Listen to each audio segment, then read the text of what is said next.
Salut et bienvenue dans cette nouvelle édition des Grandes Lignes. Fin novembre, début décembre, l'association Partage organisait une résidence pour artistes autour du thème du réchauffement climatique, et ce, dans le cadre de ses 20 ans d'existence. Du 20 novembre au 3 décembre 2023 donc, 15 artistes internationaux et une belle pléiade d'artistes mauriciens se réunissaient au Flic en Flac Outdoor Center pour aborder cette thématique à travers leurs disciplines respectives. Nous avons rencontré quelques-uns de ces artistes étrangers qui nous livrent leurs impressions de cette initiative. Suivez la ligne.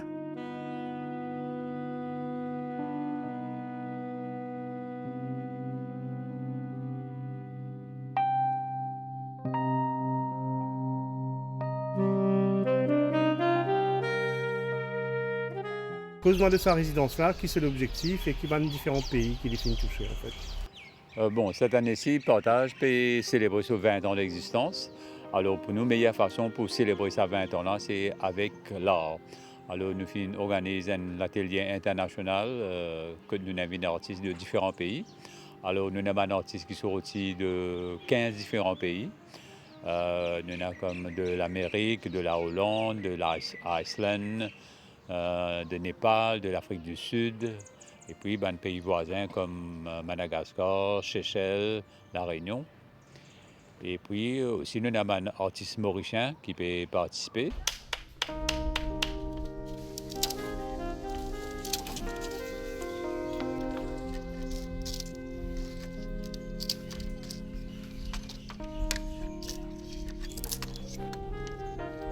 My work's theme is seashore.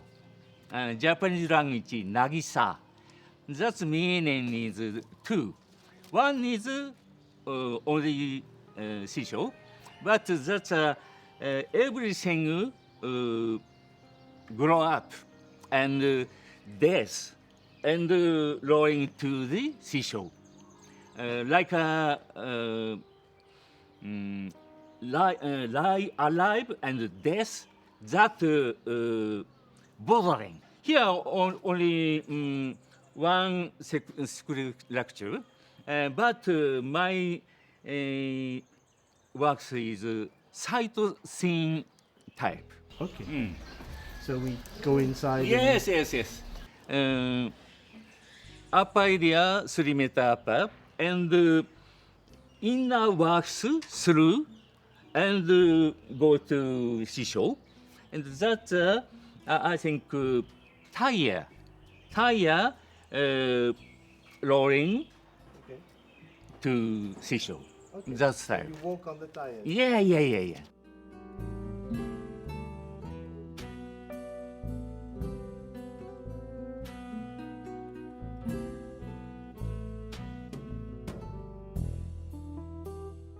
First of all, why did you chose to come to this residence?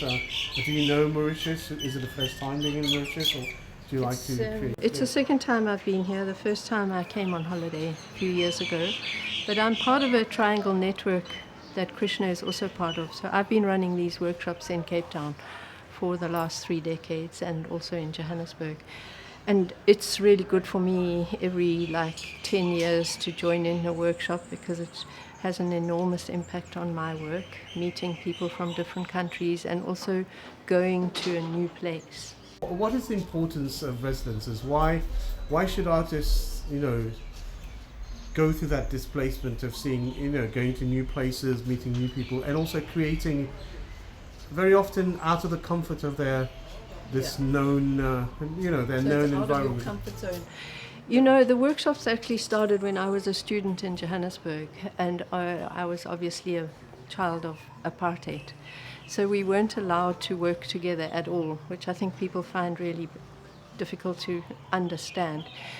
So the school that was started by Bill Ainsley and David Kulwani and Robert Loader, that's Triangle, we used to do workshops just so that we could actually mix black and white and mixed races and Indians, and then bring somebody in from outside because we were sanctioned. And those workshops also lasted for 2 weeks, but by the time people caught on, we closed down and disappeared. So it was an essential education because very few people had the opportunity to have an art education.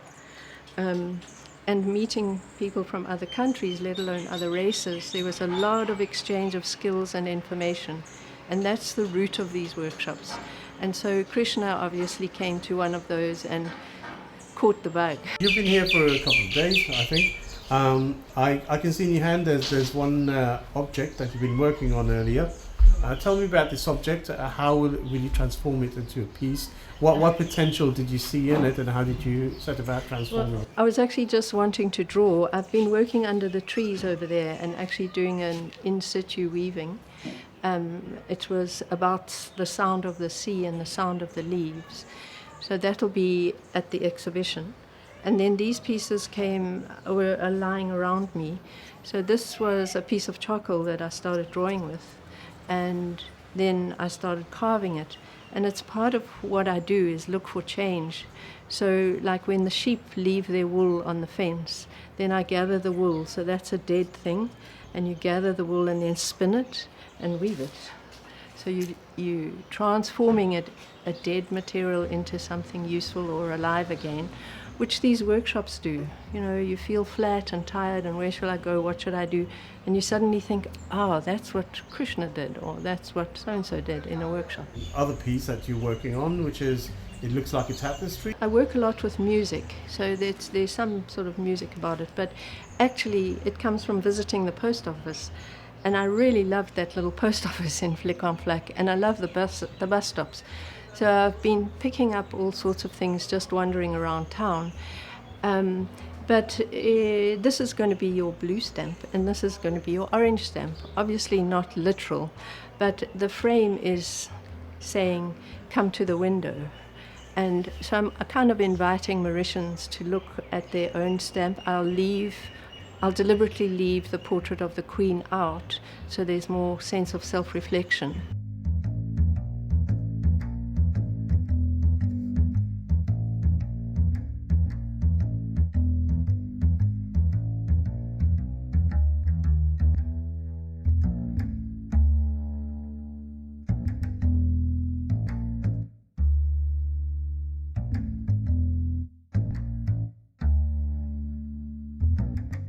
We're still kind of like in the very beginning stages of our work process, but the nature has definitely been a very, very big influence in, I feel like, everyone's work here.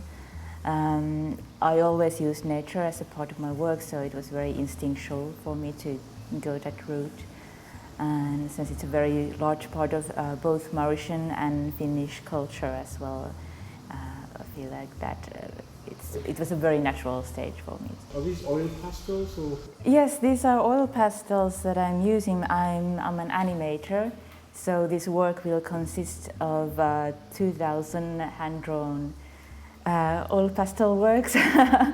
But yes, it's a lot of work, but I like it. I kind of like the how you see the process slowly coming. What's the story? What are the things that you're trying to show through these cells? So this is the story of fruit being developed and slowly dying.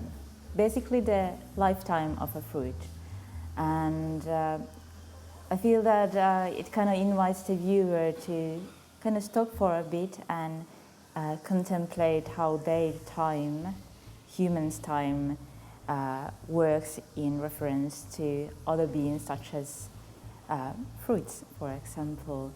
And just kind of like, so take some time and live your life through the eyes of a fruit. Obviously, your work is very personal. Nevertheless, do you think that it's useful to find yourself in such a situation with other artists working around? Oh, it helps me. It helps me get like very good ideas. We have these small presentations every day where we show each other our works.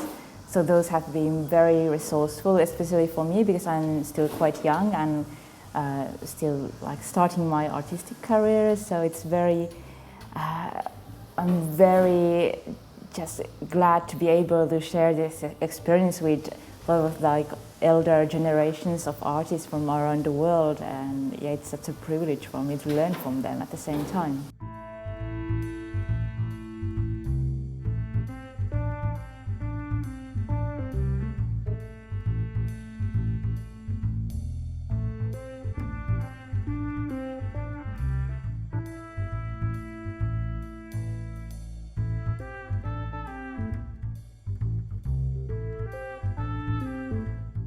Nous trouvons comment dire une gros une tendance assez prononcée à la récupération avant leur éphémère. Est-ce que c'était un peu l'esprit de sa résidence ou bien c'est juste même notice fini? Bon, pourquoi peut-être c'est un petit peu le thème qui nous pousse vers l'utilisation de matériel pareil, parce qu'il nous fait travailler le thème de global warming.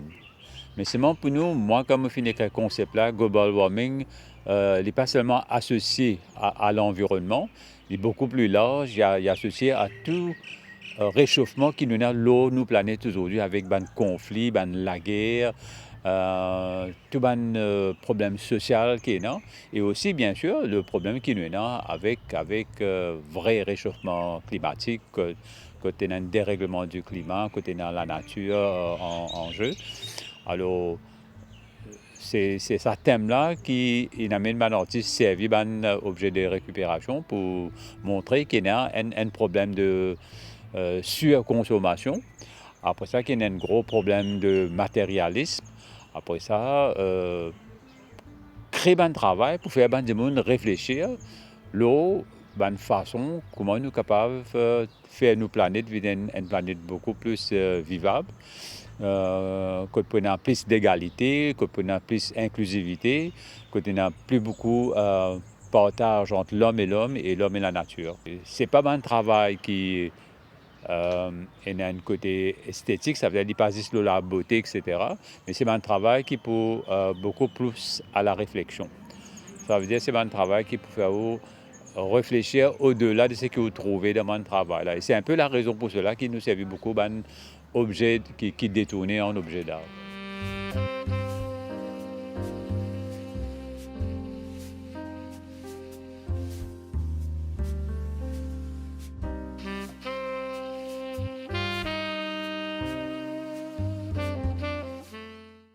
Alors ici, justement, tout à l'heure, on vous a filmé en train de, Oui. voilà, d'élaborer des plans pour une œuvre. Oui. Alors parlez-moi de l'œuvre que vous comptez faire et du matériau utilisé. Alors, nous voulons représenter le globe terrestre suspendu à un fil. Parce que la pollution, parce que le climat sont en décomposition et que l'humain n'a pas su prendre soin de la Terre.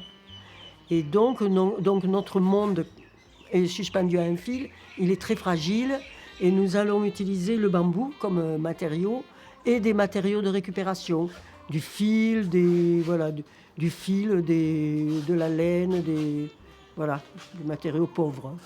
Voilà, et justement pourquoi le bambou parce que finalement il était là ou bien c'était le bambou parce que c'est un matériau qui est utilisé un peu partout dans le monde et surtout dans la zone océan Indien, qu'il sert à la construction, qu'il sert à la fabrication de beaucoup de choses, du mobilier, des échafaudages, des maisons aussi. Voilà. Et pour vous, pourquoi est-ce que c'est intéressant justement de se déplacer, de venir dans des endroits, voilà, dans des résidences et de travailler à côté d'autres artistes? C'est une grande richesse. On rencontre des artistes, on découvre des pratiques artistiques, des façons de faire qu'on ne connaissait pas.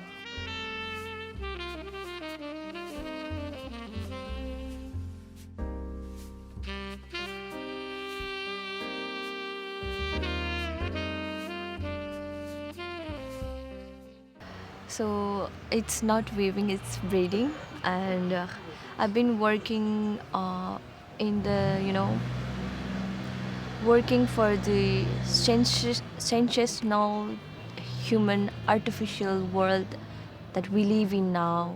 It's been devastated that we are not we know that, but we are still figuring it out. I mean, I'm gonna work on my that idea. So yeah, I learned this from my hometown Nepal. So this is we do this in our hair while we were while we go to the school. My mom used to braid my hair like this. So yeah, I learned from my mom. It's not a rope. I just collected the waste materials, waste fabrics, and I braided it. You can give any meaning to it, but for my work, it's still an artificial thing for me for my work, because we human made this cotton things, and I don't know how many chemicals it have. Yeah. What attracted you to Mauritius and to the perspective of working? So, being an artist, exploration is the most important thing, and I always always been so explorer to the things which I had in Nepal, but I feel like I should explore more in other countries too. And I heard about this residency program, and I did research about the Mauritius, and it is an island, and I have never been in the ocean, and this is my first time seeing being in the island, seeing the sea, touching the seawater. Yeah, so. Have you been exchanging and talking to other artists, and do you think that they have maybe brought fresh perspectives to your work as well? Or? Yeah, of course, because here are almost 15 to 16 countries, people in the same residency, and we talk about our culture, our behavior, and our artwork, and the perspective of how we see the world, or how we how our work process is. And it's amazing to be here to share and to learn, and yeah, it's great. My work is mainly related to how what are things, what are all the things, and how can we reformulate our relationship with objects. Like we consume a lot of things, we buy things, and we cherish things, but at the same time we trash them, and I try to promote a different way of relating to things, and I try to make objects which challenge a bit our thinking about what is an object, how active is it, like when we have a lot of trash, that trash in itself becomes a very active thing which we have to deal with. And so it's a bit about sustainability in general, but it's also about really rethinking, like, what is it what we want from things, and what is it that things actually do, and how do they alter our behavior. So a lot of the works is about interaction, so it's never something which is standing in a gallery, but it's always a kind of lively interaction between the things and humans, and sometimes it's only the things that interact. Like, we always think that it's only humans that count, but if you have chairs and tables and built structures, they influence how we are together. So it's a lot about how we gather as humans and things. That's mainly. And this is now just a tryout. I have no idea.